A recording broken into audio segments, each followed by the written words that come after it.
conversa hoje é com o presidente do Sindicato dos Estabelecimentos Particulares de Ensino do Estado do Espírito Santo, o SINEP. Vamos conversar com o seu presidente, o padre João Batista Gomes de Lima, aqui, presidente da entidade. Presidente, grato pela sua citação do nosso convite, estar aqui conosco. É claro que o assunto do dia diz respeito à lei que estabelece a obrigatoriedade da reserva de 50% uma cota de 50% das vagas nas instituições públicas para alunos egressos da rede pública de ensino. E o posicionamento de vocês, posicionamento do seu setor, aqui no Estado representado pelo senhor. Bom, nosso posicionamento, e aqui eu falo em nome do SINEP, que é o nosso sindicato, é que nós somos, a princípio, contra. Contra porque o que nós temos observado? O governo federal e também os responsáveis pela educação do nosso país imaginam que vão resolver o nosso problema educacional com uma questão tão pontual que é essa questão de cotas. E o nosso posicionamento é que não vai resolver. Pelo contrário, pode trazer muito mais problemas. Então, nós estamos, inclusive, estudando, acompanhando tudo aquilo que está sendo feito e já aprovado. Essa lei está aprovada, só falta ser sancionada pela Presidente da República, que vai ser sancionada nos próximos dias. E no dia 16, já vou te adiantar, a FENEP, né, que é a Federação Nacional das Escolas Particulares, vai fazer uma reunião com todos os representantes e lá nós vamos tomar uma decisão para ver a inconstitucionalidade desta lei, que certamente vai entrar em vigor. Temos aspectos aí morais, legais, né, de toda ordem. E eu tenho até uma visão um pouco diferenciada do senhor, porque eu acho que ele não está imaginando resolver o problema, não. Eu acho que ele está colocando o esparadrapo na fratura. É claro que essa medida, um tanto até extremada, no sentido de compensar um déficit, uma precarização clara do ensino público, que, de uma certa maneira, ele está recorrendo a isso. Num primeiro momento, não se concebe, inclusive, que isso se mantenha, a não ser que eles esperem de imediato a implementação da melhora do ensino público. E a nossa história recente não autoriza essa expectativa, né, presidente? É verdade. Veja, a questão é pontual e a questão acho que é emergencial e não vai resolver. Porque casuística, né? É casuística. A lei é por 10 anos, né? 10 anos. As escolas têm aí, como se a lei for sancionada da forma que passou no Senado, as escolas têm até 4 anos para cumprir as exigências da lei. E depois dos 10 anos,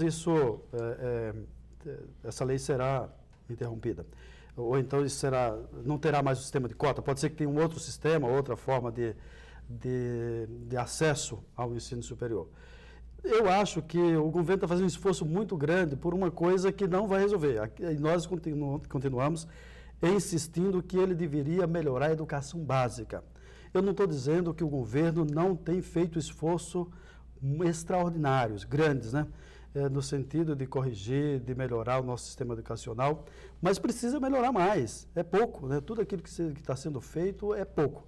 Então, essa lei, eu acho que toda essa preocupação da questão do acesso ao ensino superior deveria ser na base da nossa educação. Enquanto não fizer isso, nós não vamos corrigir esse problema da educação. Concordo com você, nós temos um déficit social extremamente grande, nós temos um déficit racial, né, sobretudo com os afrodescendentes, com os indígenas, mas não é dessa forma que o Brasil vai resolver o problema desse déficit. Né? Então, eu sugeria que, se o governo quisesse melhorar, por exemplo, o acesso, aumente as vagas no sistema federal, aumente as vagas, por exemplo, no sistema particular, via as parcerias, que inclusive nós temos parceria muito importante no Estado do Espírito Santo. Então, que aumente isso, né? Que aumente essa possibilidade, porque aí eu vejo hoje que esse sistema de vestibular também nosso é um sistema extremamente atrasado. Eu acho que em nenhum país do mundo existe o vestibular da forma que nós temos.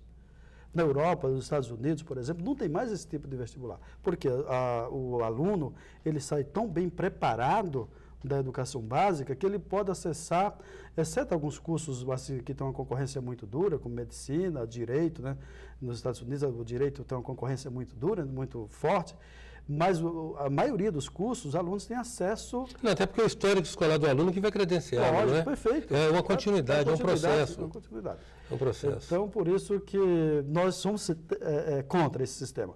Sabendo que, e aqui eu quero ver também a questão, né, social das pessoas carentes que acham, né, porque a imprensa, né, e aqui nós estamos, a imprensa às vezes passa muitas informações e não tão trabalhadas e, de certa forma, cria uma imagem positiva de uma coisa que não é, né? Então, eu quero dizer que nós não somos contra que as pessoas não tenham acesso, não tenham uma boa educação, mas nós estamos dizendo que esse esforço do governo, da forma que está sendo encaminhada esta lei, ela é injusta. Na verdade, pode até ser justa, né? Mas eu acho que ela é inconstitucional, ela fere o princípio da igualdade do direito, né? Por isso que nós estamos fazendo aí um estudo para ver onde essa lei é inconstitucional para a gente entrar com uma ação. Daí porque usar imagens para TAP na fratura. Ou seja, há uma componente óbvia de casuísmo, de improviso, acho que de pressa, talvez, resolver o problema. Ou seja, não está querendo parar para entender o processo que chegou até o nível de degradação do nosso ensino, né? Então, está se implementando a medida que soa, inclusive, penalizadora, né? Soa penalizadora para a iniciativa privada. Mas nós vamos dar sequência a essa conversa no nosso próximo bloco. Okay. Em 9 minutos, hoje nós estamos conversando com o presidente do Sindicato dos Estabelecimentos Particulares de Ensino do Espírito Santo, o SINEP, João Batista Gomes de Lima. Voltamos já.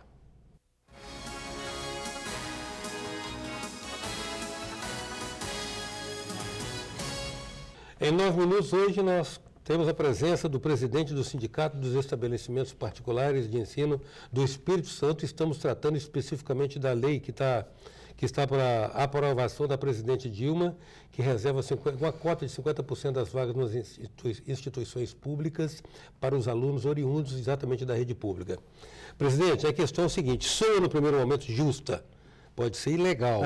Soa justa por causa do princípio de tratar desigualmente os desiguais. O jovem de origem humilde, que não tem uma estrutura familiar, que não pode viajar, que não pode se aculturar, que não pode dispor de boas escolas, certamente ele concorre à briga de coelho manco com leão esfomeado na hora de disputar o vestibular com o aluno de uma grande escola aí, né? Concordo. Então, isso realmente, no primeiro momento, soa...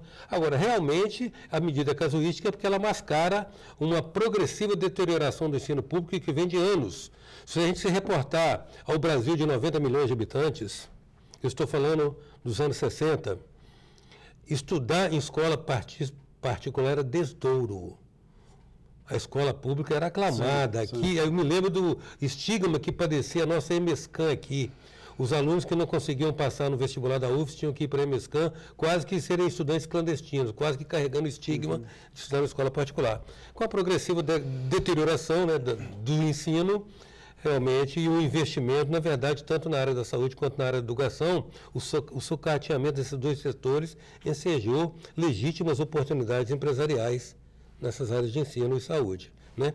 Agora, o que nós temos aqui é o seguinte: de qualquer maneira, é um ganho, porque é de se prever que vocês vão passar a receber mais alunos para fazer os cursos superiores e vão perder no ensino médio alunos para a rede pública, não é isso? Isso é possível que aconteça, sim, mas eu gostaria de voltar ao ponto que você falou, que eu achei muito interessante, por exemplo, onde você compara a faculdade, a universidade pública com a universidade ou a faculdade particular. Uma como sendo de referência, que entra os melhores alunos, e isso durante um certo tempo foi verdade, mas hoje, se você acompanha a história de investimentos, a história do progresso que as escolas particulares têm tido, não são todos, mas melhoraram muitos, né? E mesmo em nível de professores, né? Com titulação de mestrado e doutorado, de infraestrutura, a infraestrutura das escolas particulares hoje é de longe muito melhor do que grande parte das escolas públicas federais, das universidades federais. Então, hoje não é mais nenhum desmerecimento um aluno estudar numa escola particular. Não, há muito tempo não muito é. pelo contrário. Não, é um privilégio. Se você observa, as melhores lideranças empresariais e tudo mais são oriundas de escolas particulares, né? Tem dúvida. Com nível de formação, de estágio, de acompanhamento, com uma preparação profissional de primeira linha, né? Então, isso eu diria que é um problema que as escolas avançaram muito, e aí eu continuo dizendo que nós precisamos melhorar, né?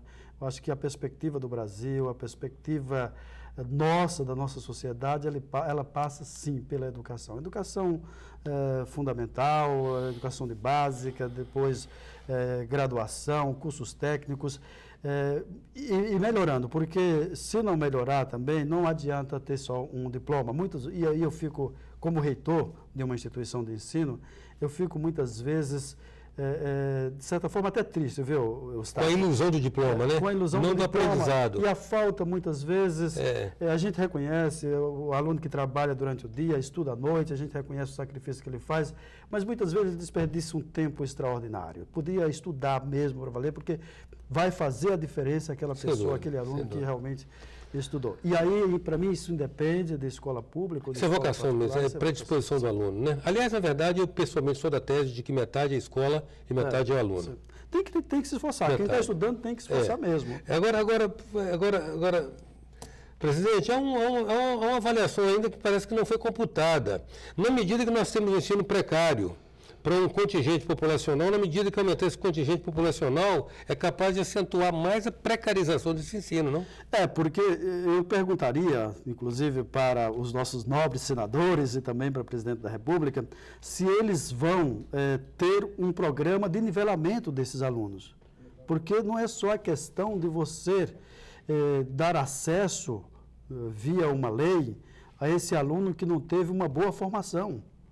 Então, hoje nas nossas escolas, todas as escolas particulares, né, pensando na melhoria, porque nós somos avaliados aí por vários sistemas, vários modelos de avaliação, então o que a gente faz para que os nossos alunos acompanhem, né, um programa de nivelamento? A gente faz uma identificação dos alunos que entram com um nível de matemática bom, português, história, conhecimento geral, e aqueles que têm deficiência, né, nós fazemos com que ele leve, né, o seu grau de conhecimento para que faça um curso realmente que lhe dê todas as condições dele ser equaliza, né?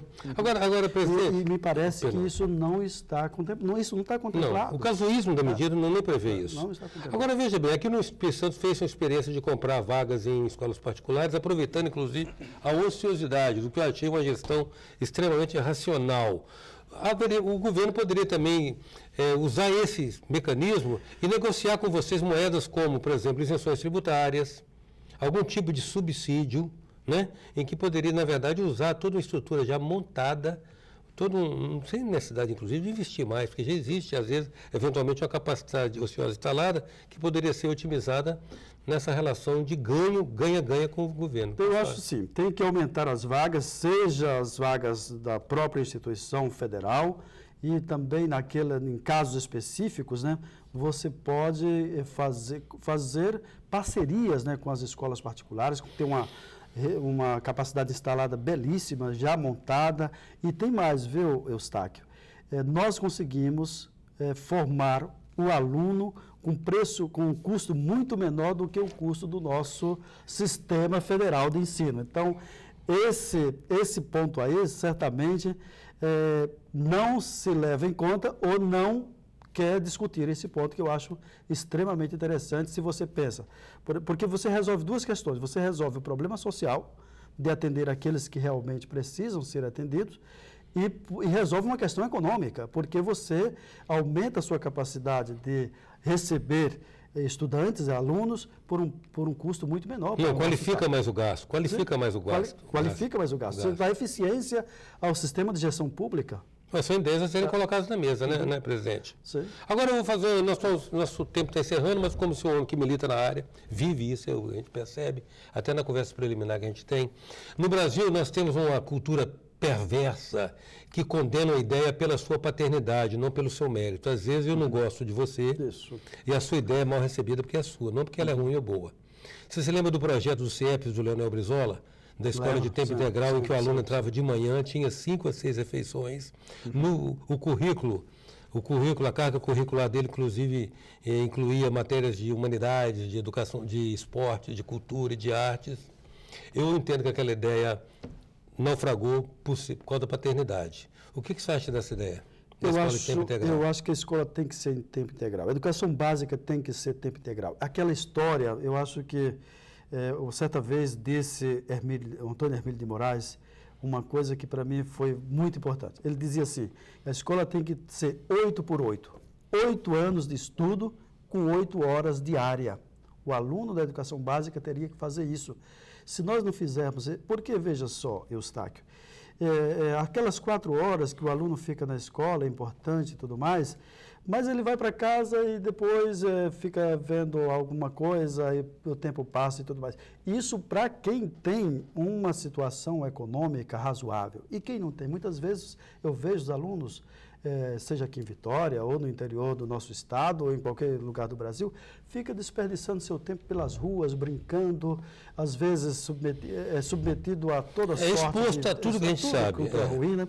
Então, eu acho que as nossas escolas têm que se preparar. E aí, por isso que eu digo que o governo deveria fazer um esforço, ao invés de ficar querendo resolver o problema lá em cima, na ponta, deveria resolver na base, mudando esse modelo de ensino. Que o aluno ficasse lá durante o dia todo, inclusive sábado e domingo. Nós vamos ter agora, em 2016, os Jogos Olímpicos. Inclusive, as nossas escolas poderiam estar preparadas para receber esses alunos com áreas esportivas e tudo mais. Porque, se não fizer isso, nós vamos passar, eu acho que, alguns vexames, né? Já estamos passando, quando a gente é avaliado pelo PISA, e vamos passar em vários segmentos, porque eu acho que as nossas autoridades públicas, aqueles que podem realmente, né, que foram credenciados para agir em nome da nossa sociedade, muitas vezes não agem, né? Então, eu acho que, às vezes, a gente é até meio crítico, mas eu acho que esse é o nosso papel, o papel da imprensa, de apontar lá os problemas de gestão do nosso país e dizer o que nós acreditamos, né? Então, eu acho que isso parece uma indignação, mas não é. Isso é um desejo enorme de que o Brasil seja melhor. E seja melhor pela educação, pelo empenho, pela boa aplicação dos nossos recursos e pela boa gestão daquilo que é público. Agradeço muito, presidente, sua presença aqui no nosso 9 Minutos. Ok, obrigado. Em 9 minutos, nós contamos com a presença do presidente do Sindicato dos Estabelecimentos Particulares de Ensino do Espírito Santo, SINEP, o padre João Batista Gomes de Lima. Até já.